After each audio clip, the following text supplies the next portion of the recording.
New data shows only a third of parents are actually involved in their team's spiritual development. And with a rise in social media platforms, experts are warning Gen Z is being shaped more by TikTok than by biblical truth, with even well-meaning parents feeling lost.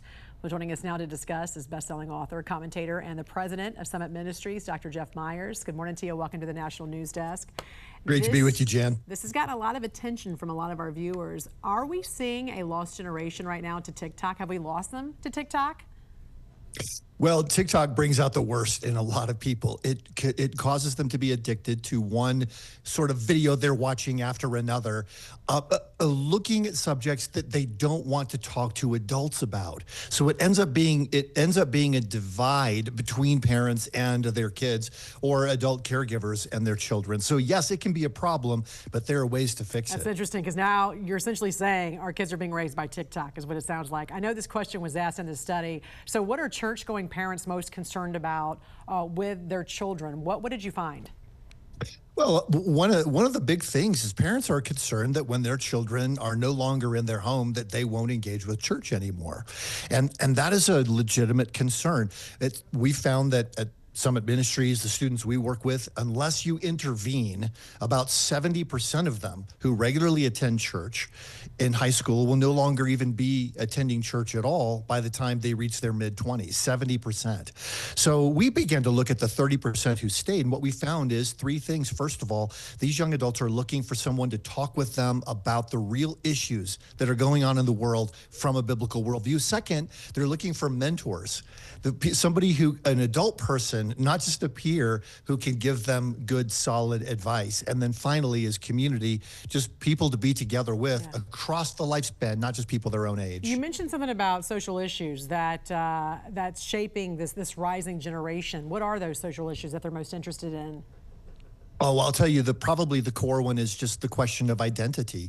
So you hear about gender identity, transgender, and so forth. Up to 40% of young people say they identify as transgender or non-binary. Now, that does not mean they're engaged in homosexual relationships or that they've actually socially or medically transitioned. It means that they don't think that gender, being male or female, is related to who they are as a person.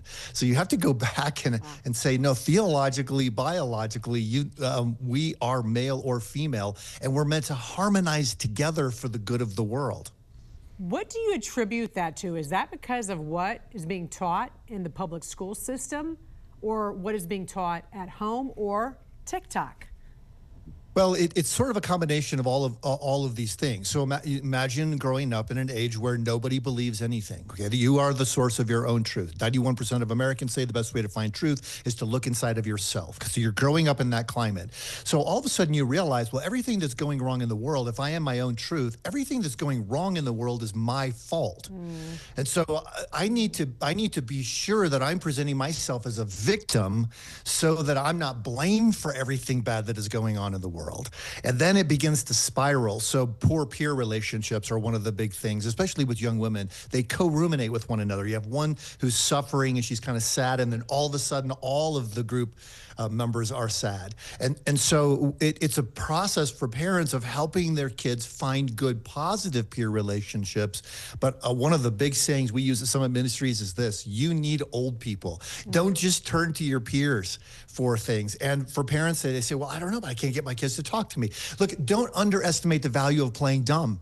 Just ask questions like, can you help me understand? I saw this video and this person is dressed like a girl, but it's a boy. And so can you help me understand what is going on? Or this song is on the radio and I don't understand why people would want to listen to that. Can you help me understand? And if you just do that to engage, especially young adult children, then you find that they're willing to share maybe a little bit more of what is going on in their culture. And that conversation itself helps them gain some stability. Best-selling author, commentator, and the president of Summit Ministries, Dr. Jeff Myers. A pleasure talking to you this morning. Thanks for joining us. Great to visit with you, Jen.